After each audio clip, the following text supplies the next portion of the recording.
Hi folks, welcome to Fig Tree Ministries. Make sure you subscribe to our YouTube channel by clicking that red subscribe button below and click that bell to make sure you get notified every time we upload a new video. Enjoy today's lesson. So as we've already alluded to, we're going to be talking about Zacchaeus, and 2 weeks, at least 2 weeks, because as you'll see today, when we start unpacking all of this, there's a lot of information in here, and it helps. Well, there's some things that I want you to read over the next week, and it'll help you digest some of it and really think about what Luke is trying to do, or at least God's word through Luke, how it's going to cause us to think about what we're reading and how we end up with this story. So if you want to turn in your Bible to Luke 19, 1 through 10, and I think we're pretty much there the whole time. Yeah, so Luke 19, 1 to 10, we'll read it in a minute. Let me give you I would say brief. It might be a longer than brief introduction here. So we look at a story like this, and we all know the song. Particularly if you grew up in church, you probably sang the song about Zacchaeus and the wee little man, and we've heard the Zacchaeus story so many times. And as is often the case, you know, if we get our theology from songs, Christmas songs, sometimes worship songs,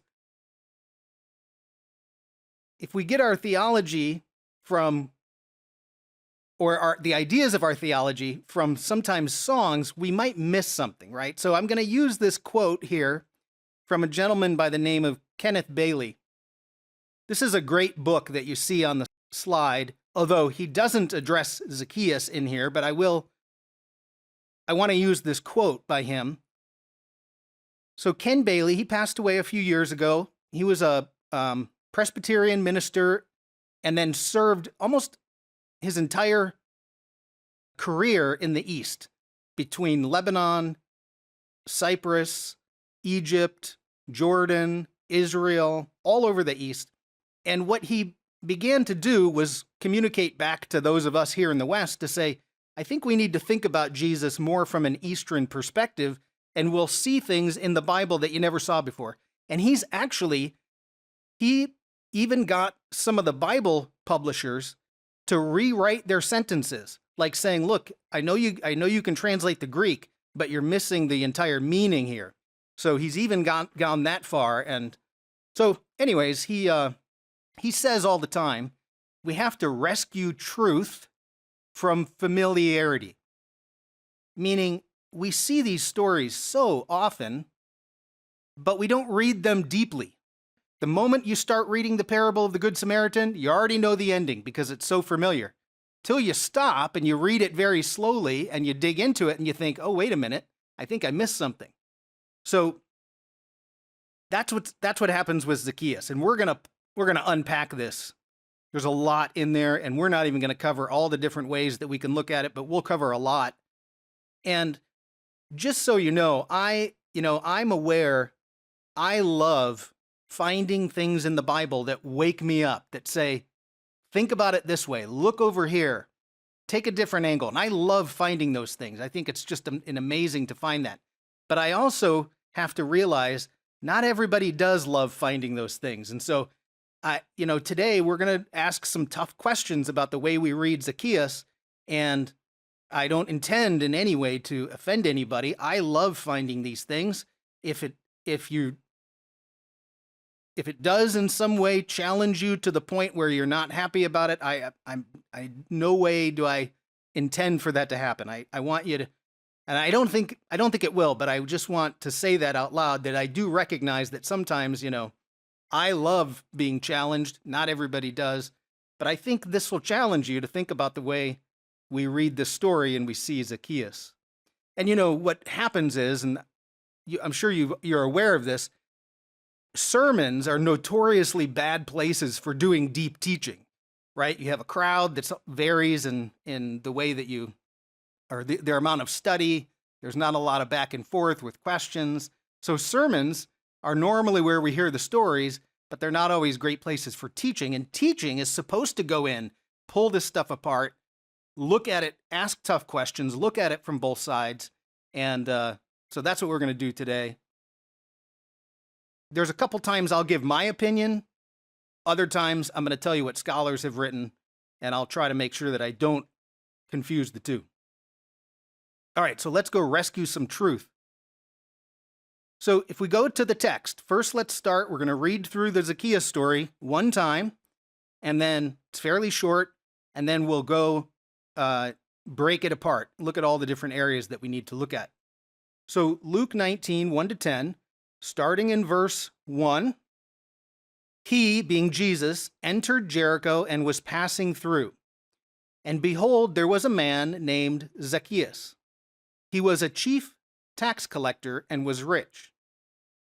And he was seeking to see who Jesus was, but on account of the crowd, he could not, because he was small in stature. So he ran ahead and climbed up into a sycamore tree to see him, for he was about to pass by. Verse 5, and when Jesus came to the place, he looked to him and said, Zacchaeus, hurry and come down, for I must stay at your house today. So he hurried down and received him joyfully. And when they saw it, they all grumbled. Now, who's they? That's a good question, because Luke doesn't tell us, but there's clues. So they all grumbled. He has gone to be the guest of a man who is a sinner. And Zacchaeus stood and said to the Lord, Behold, Lord, the half of my goods I give to the poor, and if I have defrauded anyone of anything, I restore it fourfold. Last two verses. And Jesus said to him, Today salvation has come to this house, since he also is a son of Abraham. For the Son of Man came to seek and to save the lost. Now, if you listen closely, did you hear the bombshell that just went off in Jericho?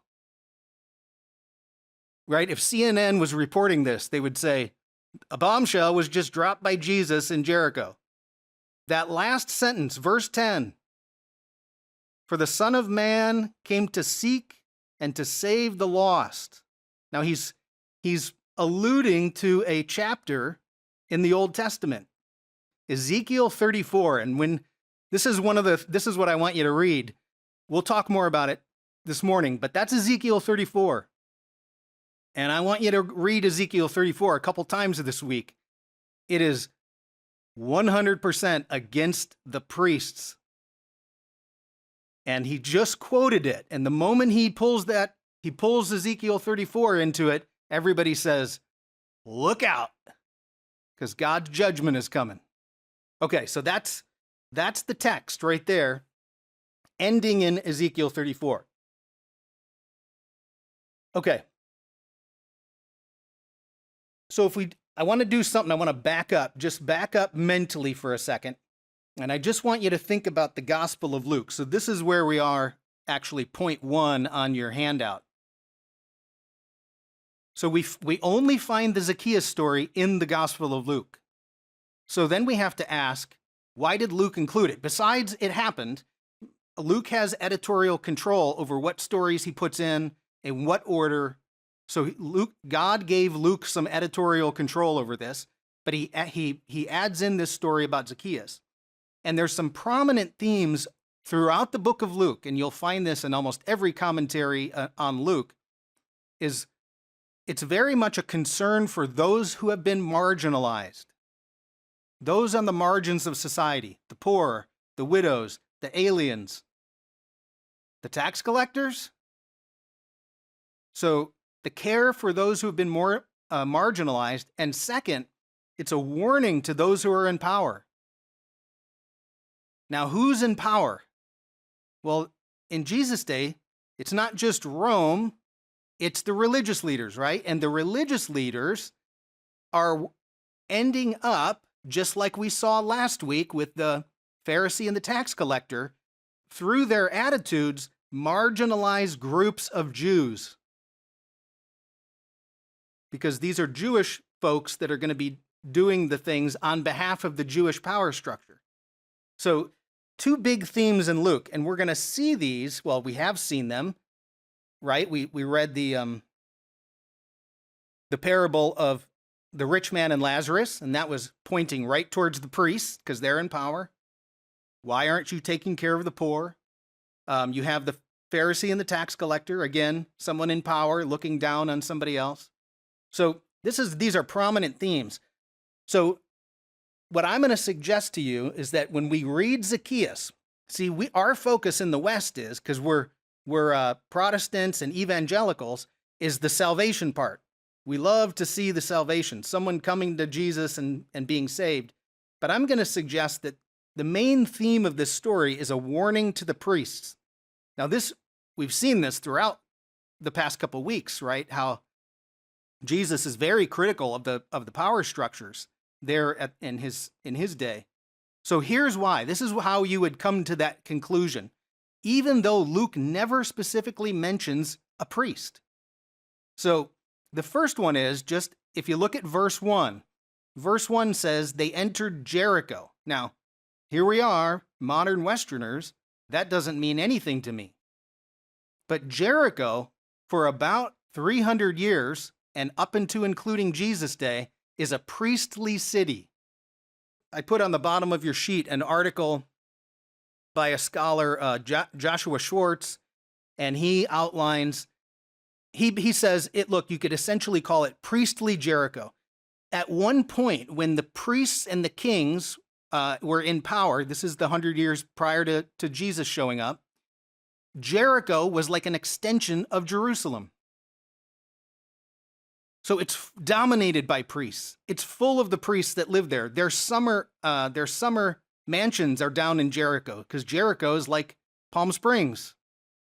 So it's a priestly city. Now, we wouldn't know that, but once we know something about Jericho, you say, aha. So when they are in the crowd and they are grumbling against Zacchaeus, who's the they? We're getting at the priests now. Now we're moving in that direction. So Jericho is a priestly city.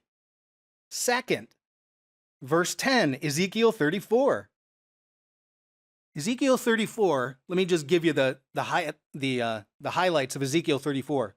God shows up in Ezekiel 34 and he says, "You shepherds of Israel, you who lead my flock, you trample the grass so the sheep can't eat.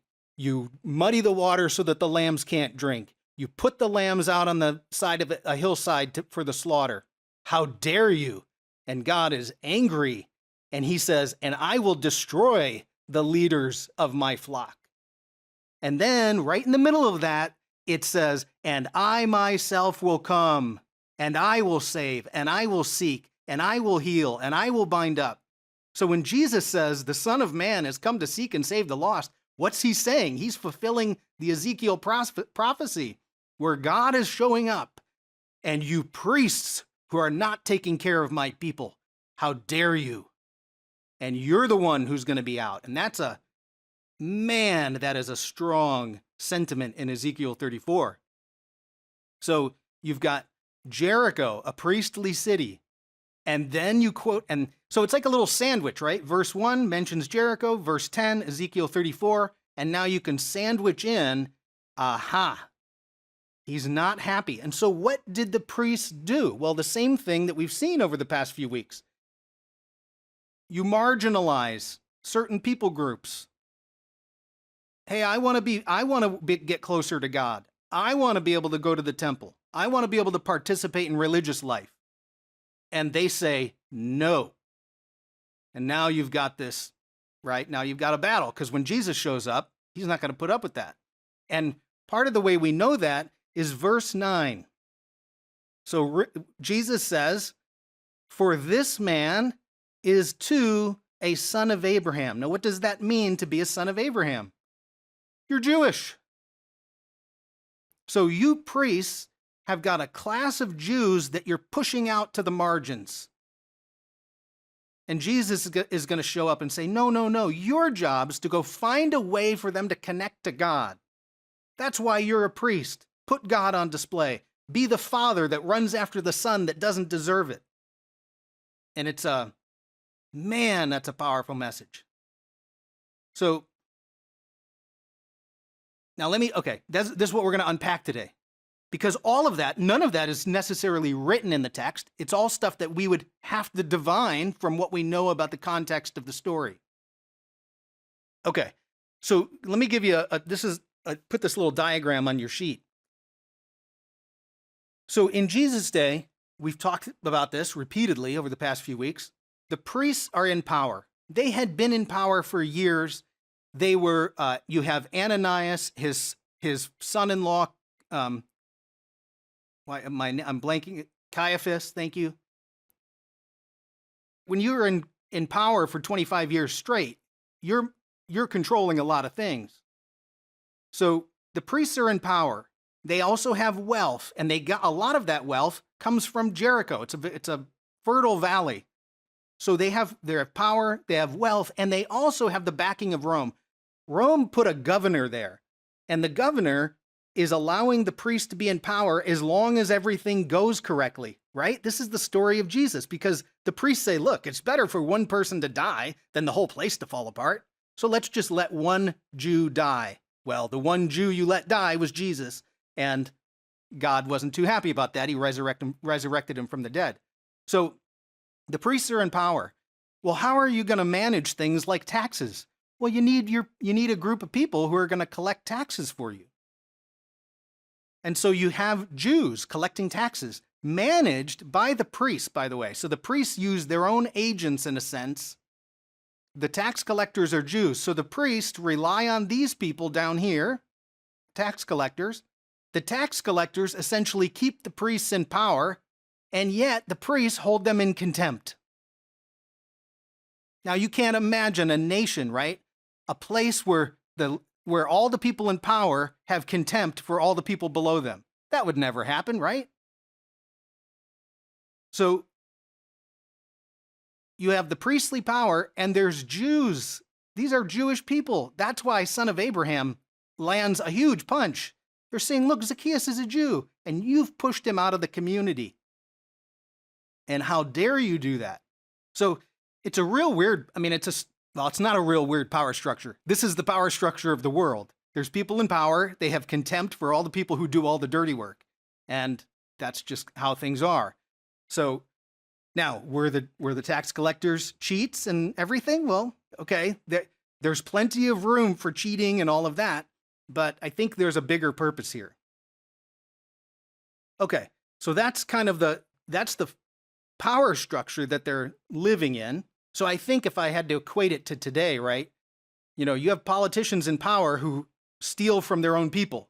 And if Jesus showed up, I think he'd be going to them and saying, what do you think about, how dare you do that to your own people? All right, so that's kind of introduction. So there's a whole bunch of things we have to look at to get a clearer picture of what's going on with Zacchaeus. So the first one is Jericho, of course. We'll talk more about Jericho in a minute. But if we know that Jericho and priests are connected, then we can understand who's in the crowd. And if you remember the whole storyline of Jesus, he's about to go to Jerusalem, and what he's going to do is walk into that temple and say, hey, this temple is about to be overthrown. And the temple being overthrown is a judgment of the priesthood. Okay, so we have Jericho, we have priests. The one thing we're going to look at today, and I used the word toll collector. Now, all of our Bibles say tax collectors unless you use the Young's literal translation, which has a little bit different. This is what scholars, as over the past 100 years, as they've looked at the idea of taxes in Jerusalem, or taxes in the first century Israel, that the people who were hated were the toll collectors, and Zacchaeus is a toll collector. Matthew is a toll collector. He sits on the road. You walk by with fish, I count your fish, I take so many, sell them at the market, turn the cash over to Rome, or not Rome, but Antipas, whatever. Now, does that really matter? Well, it does a little bit, because we want to get it as correct as possible. And the toll collectors we'll talk about today, why there's that chance that you could be corrupt, and why the Jews would say you can never be forgiven if you're a toll collector. Okay, so toll collectors. We need to talk, we'll do this next week, restitution, right? So Zacchaeus says, look, if I've defrauded anybody, I'll pay him back fourfold. Now, where does he get that? That's not random, right? That's coming from the Old Testament. So we'll talk about how do you make restitution for a wrong? And then there's a whole bunch of questions about Zacchaeus. I mean, there's more questions that we don't know about Zacchaeus. Why did he have to climb a tree? Now we'd say, well, because he's short. Okay, but why didn't he go into the crowd? Why not go through the crowd? Who's in the crowd? Priests. And he's a tax collector. Why not just say, excuse me, and push your way like at a parade to the curb? Right? Maybe they won't let him through the crowd. Maybe he doesn't want to get into a crowd of priests. So why does he run to a tree, right? Why does Luke tell us he's rich? How does Jesus know who Zacchaeus is? Sometimes I assumed, well, I guess he has God powers and he just knows his name. Well, maybe there's more to that story too. We have to talk about, was Zacchaeus actually cheating people? That's the assumption we make. So there's a scholarly debate we'll get into a little bit later. I would even ask the question, and I'll do this next week, so I'll leave it as a little bit of anticipation. What's the name Zacchaeus mean? What's his name mean? So that all goes into the story. Okay, and then finally, Ezekiel 34, as I've mentioned ad nauseum, it's God's railing against the priests. Jesus quotes it and says, I'm the shepherd from Ezekiel 34 who's coming to seek and save the lost.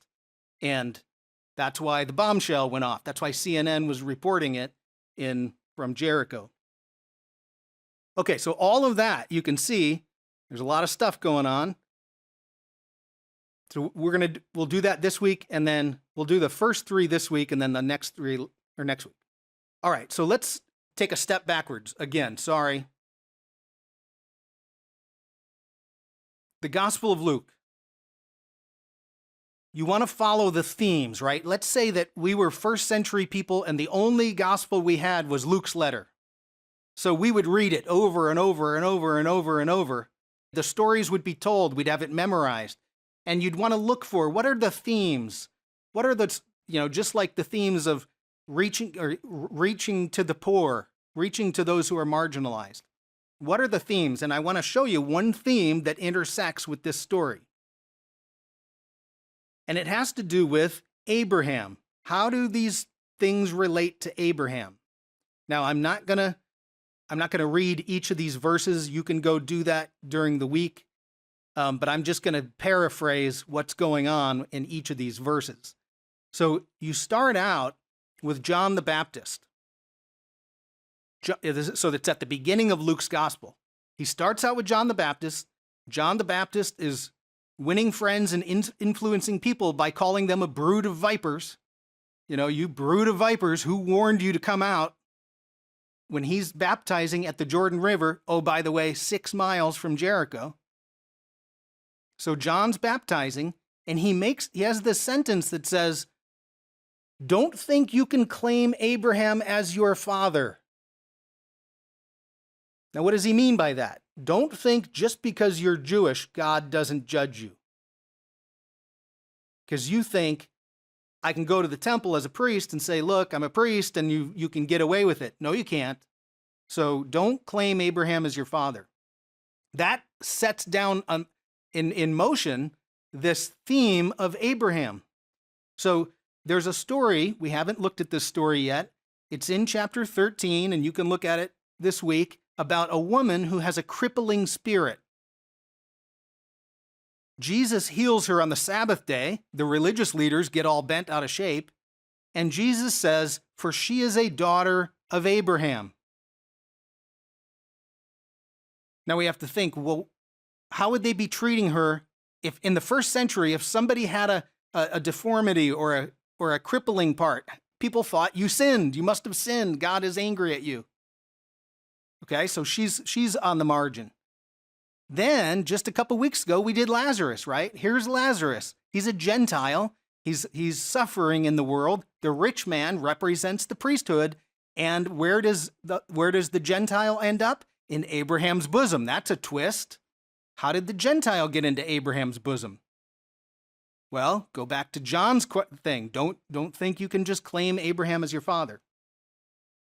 Then we get to this, our Zacchaeus story. So 19 verse 9, Jesus says, Zacchaeus is also a son of Abraham. So you can see that there's this, it's a theme. If we were, like I said, if we were only listening to Luke, you'd start picking up on, oh, wait a minute, I've heard that before. Like when you're watching a movie or you're reading a novel and they kind of lay the breadcrumbs along the way that show you something. So each one of these people is, in a sense, on the margins. Why didn't the religious leaders help the woman with the crippling spirit? Right? So she's marginalized. Lazarus was certainly marginalized as a Gentile, but he ends up in Abraham's bosom. And then, of course, Zacchaeus. He's a tax collector. He's marginalized. And yet Jesus shows up and says, no, he's a son of Abraham too.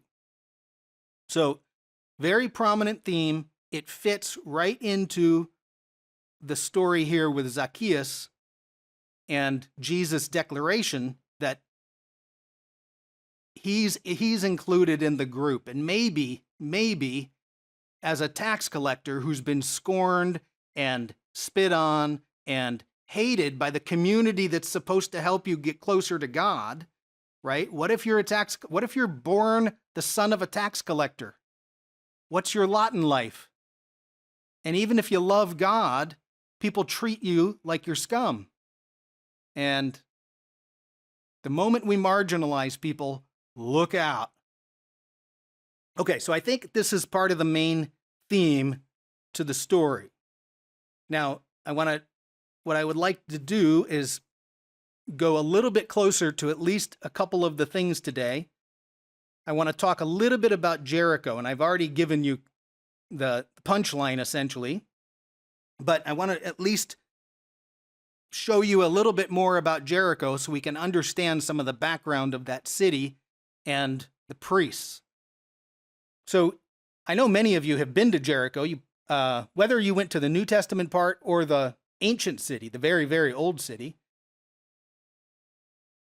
So if we go to a map, just so we can locate mentally where we're at in the world, you have Egypt down here to the south of the Mediterranean, Turkey, modern day Turkey, obviously, to the north.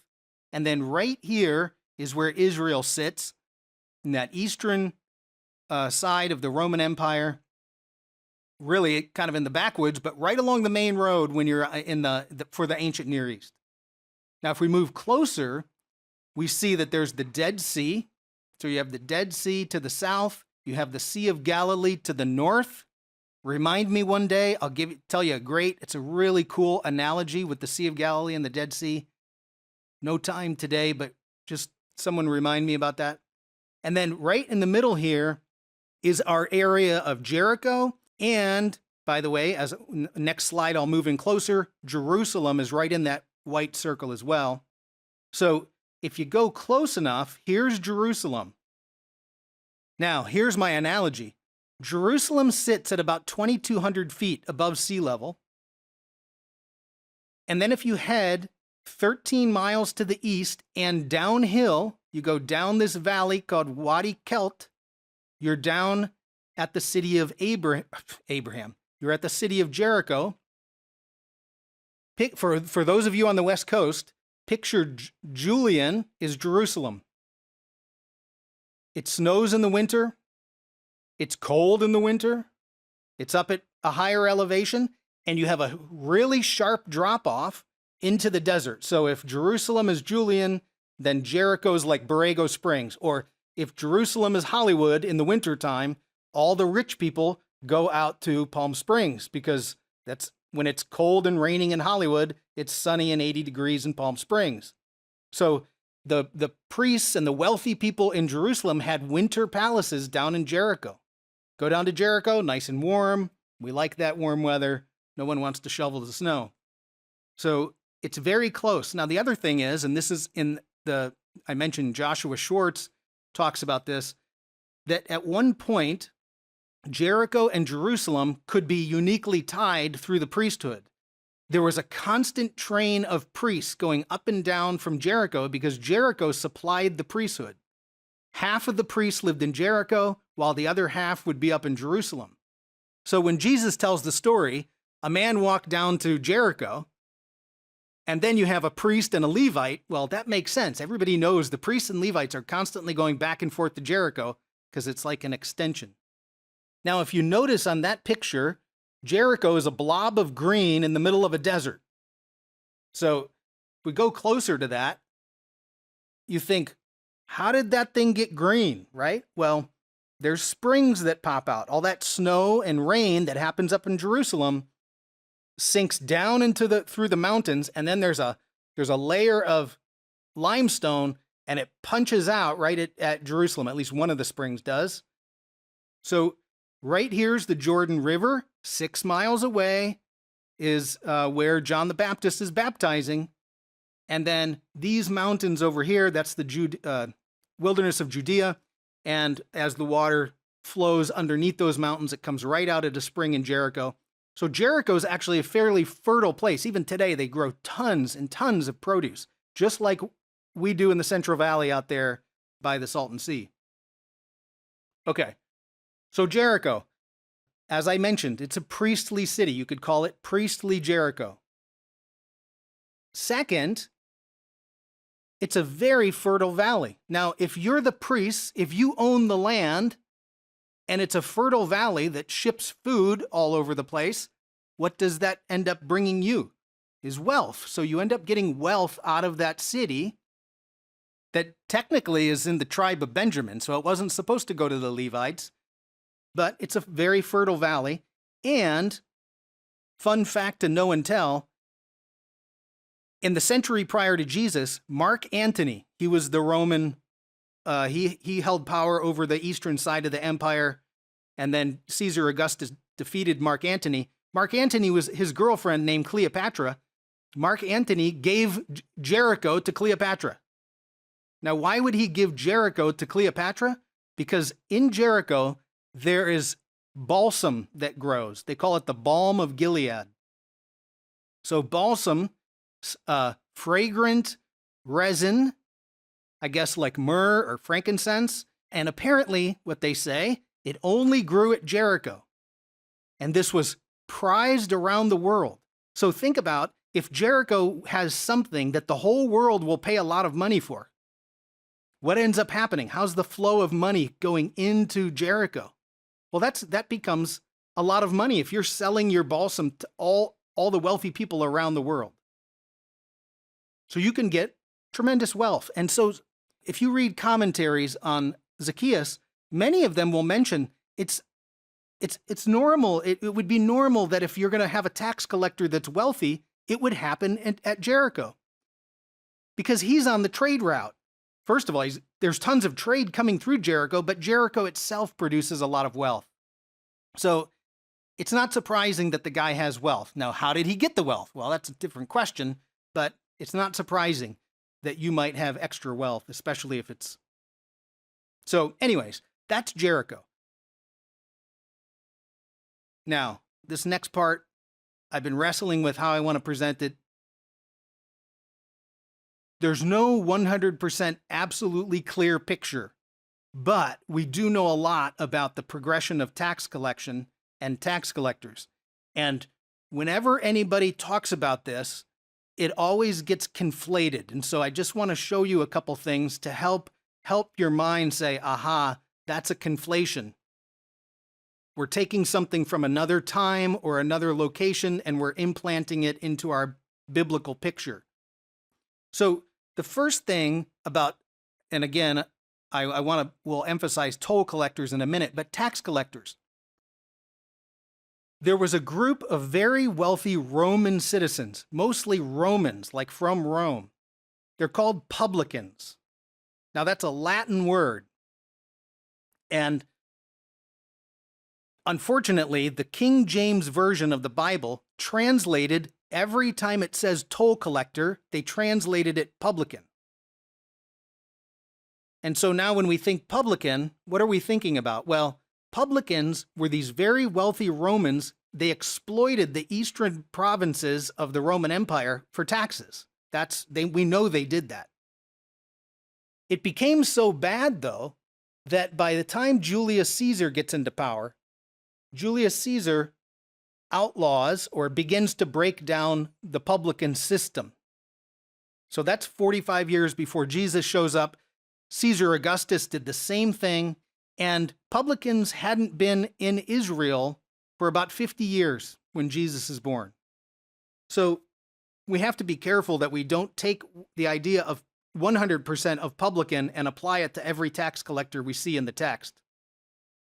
So by the time Jesus gets into his born and his ministry going, you have a completely different tax structure.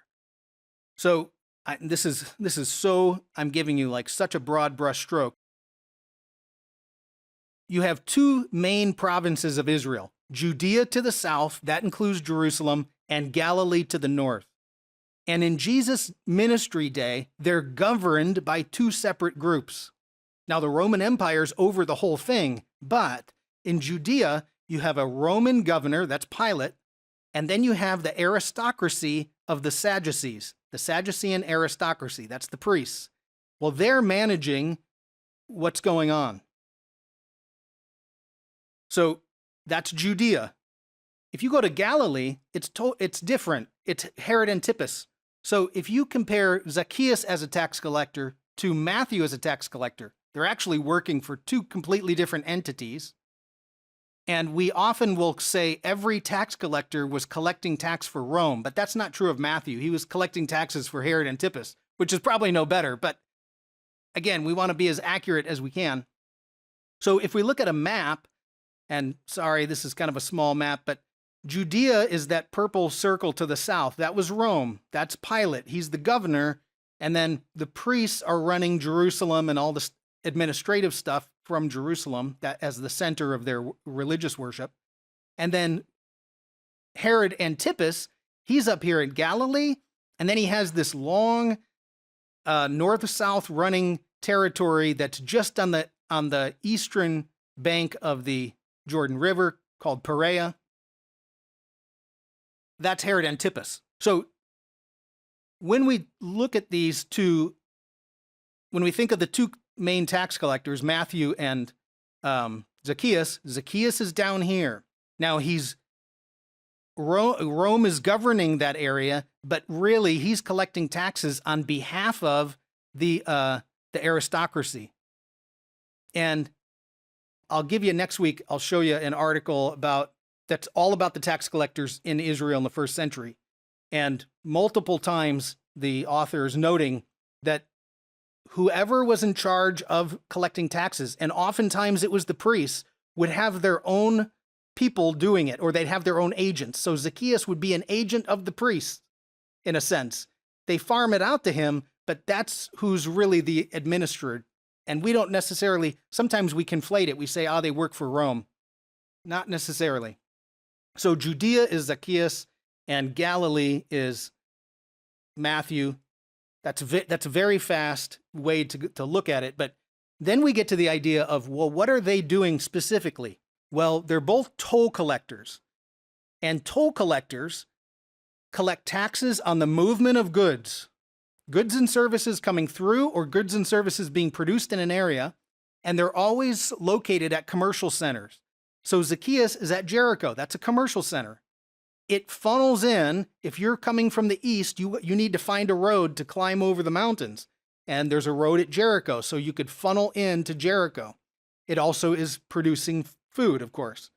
Capernaum, the road from Damascus comes down. It goes right through Capernaum. And Capernaum is the first city on the road in Herod Antipas's region. So you stick a guy out there named Matthew, say everybody that comes by here with their goods, you need to collect a certain portion of money from their goods. So some scholars think that even the reason Peter moved from Bethsaida, which is in Philip's Herod Philip's kingdom, he moved across the river from Bethsaida to Capernaum is to avoid the tax over in Philip's area, right? Then you only have to pay one tax. You pay Herod's tax. And everybody's always trying to avoid taxes. So, okay, it's always movement of goods. Now this is the crux. This is the crux. If you're a tax collector, oftentimes those taxes are being paid in the goods that are being shipped, right? Fish, fruit, cabbages, dates, whatever it is. So how are you have to do the calculations to say X number of sardines that you just caught are now going towards the tax collection, right? And if you have a crafty tax collector, he's going to pick out the best fish. He's going to pick out the best looking dates or the whatever it is. Or he's going to do the calculations funky so that you end up collecting more. And so the reason the rabbis think that the tax collectors are beyond forgiveness is because it's not that they cheat necessarily, it's that it's so easy to cheat. They're in a job that's so easy to cheat people. And in order to be completely good with God, if you cheat somebody, you have to restore them. Well, what if a guy is traveling from Babylon down to Egypt and you cheat him out of money? How do you restore that guy? You can't. And so the rabbis say, you're beyond forgiveness because you can't follow the rules to get back into order. You can't restore what you cheated from the guy.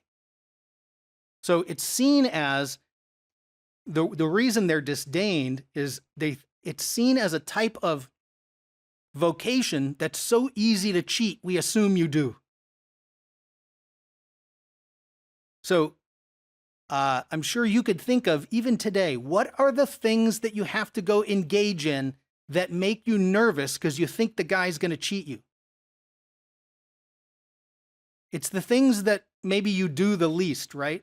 So for instance, there was that, many of you remember this, Seinfeld had an episode where Jerry had to go buy a car. And the one thing he was worried about was they were going to convince him that he needed the treatment for the underside of the car, right? So when you're at a car dealer and they say, oh, you better get that undercarriage treatment, you don't know what the guy, if he's selling you a bill of goods or what. And so we tend to think of, like we use used car salesman as a pejorative to talk about somebody who's always trying to con you out of more money.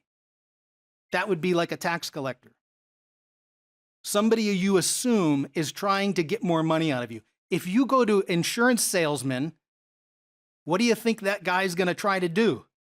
Well, he gets paid by selling you insurance, and the higher the premium, the more he gets paid. So you are obviously someone who needs a high premium insurance policy because that's what I do for a living, something like that. So anyways, I just want to bring more context to this idea. Why would they be considered unforgivable? Well, because if you cheat somebody who's on the road, you can never pay him back, and the job is very easy to cheat people. Okay, now just one last note about tax collectors. There is a tax in the Roman, down in Judea. It's a head tax, like that every person was supposed to pay a tax, and they used different agents to collect those taxes. So Zacchaeus isn't collecting direct taxes from you. He's doing the toll collecting. Okay, now we're almost done. Let me go. There's some big questions that we're going to ask next week about Zacchaeus. And here's one of the main ones. And let me just tell you, this is a scholarly debate. You might not know it exists, but it's out there. And the question is, did Zacchaeus cheat people? Now, all of us assume that he did because he's a tax collector and he's rich. But the story is ambiguous, and let me show you why. And here, this verse right here, Luke 19:8. This verse creates hate and discontent amongst scholars because it's ambiguous. And so everyone's trying to figure out exactly what Luke intended to tell us. But I think its genius is in the ambiguity. Luke wants you to think about how you interpret it. So the verse says this, and Zacchaeus stood and said to the Lord, behold, the half of my goods I give to the poor. And now listen to this next sentence. And if I have defrauded anyone of anything, I restore it fourfold. Now, what's the most important word in that little sentence? 2 letters. If. Why would he say if? Does that mean, well, I may have? I can't think of anybody? Does it mean, hey, if by chance I do, I'll go ahead and pay it back? I mean, the if, and if you look at the Greek underneath it, it says this does not mean since. Like, so if Zacchaeus was repenting, he would say, since I've defrauded people, I'll figure out a way to pay them back. But that's not what he says. If I've defrauded anybody. Again, that throws us into a turmoil because that's not, we never read the text that way. But there's 2 more verbs, and we'll do this more next week. There's 2 verbs in the sentence, give and restore. And both verbs, not to get too much into the grammar, are in the present tense. So some of your Bibles say, I will give to the poor. That's not what Luke said. I give to the poor. Now, is that a present tense? And so some scholars say that's talking about something he does regularly. I regularly give to the poor. The other thing, the word restore, it's not I will restore it, it's I restore. So he might be saying, hey, Jesus, if I find out I've defrauded anybody, I restore it fourfold. So it's a debate that's going on. Now, you might not know that was a debate, but it is, and it's because the sentence is ambiguous. And honestly, I read both sides of the debate, and I think, well, there's a good point on that side, and there's a good point on that side, and I'm not sure which way to go with this. So I think that's the genius in it. Luke wants us to think about this. We'll look at this sentence again next week, but that word if, and then the 2 verb tenses, throw into question the way that we think about this story. All right, so did he cheat? Why does he choose the restitution that he does? I'll pay fourfold. So there's something in the Old Testament. And then the last thing, and we'll look at this next week, is there a way to connect Zacchaeus' response to John the Baptist? Because when John was baptizing, tax collectors showed up. He's 6 miles away from Jericho. And what John tells them is exactly what Zacchaeus says, I'm not doing. So you have to read Luke as a story and say, is John the Baptist influencing something about Zacchaeus, what John was saying? Okay, we'll talk more about that next week. That's more introduction. All right, so back to this, coming up to the final, well, we'll do a review, but you can see there's a lot going on in the story. There's a lot more than we tend to understand. And so just like Kenneth Bailey says, we need to go into the story and pull out some things from the text that help us read it differently, or at least take a different angle on it. So just as a quick review, we needed to know about Jericho. That's where the priests live. The priests are wealthy. The priests are responsible for collecting taxes to the Rome, but I need a class of people, Jews, to collect those taxes. I don't know that anybody went to school to become a tax collector. I'm not sure how that got started. It's probably all the people who are on the outs. Toll collectors, not tax collectors. That's just a minor detail, but it does help us get a clearer picture. Why the restitution? We'll look at that next week. All these questions about Zacchaeus. Did he cheat? Why did he have to climb a tree? Did Jesus already know who he was? There's tons of questions. And then the last one is, if you get a chance, read Ezekiel 34, because that helps us understand how Jesus is directing this right at the priests by using that quote, which tells you what Jesus is doing. It also tells you about how he views Zacchaeus. Okay, so we'll do part 2 next week.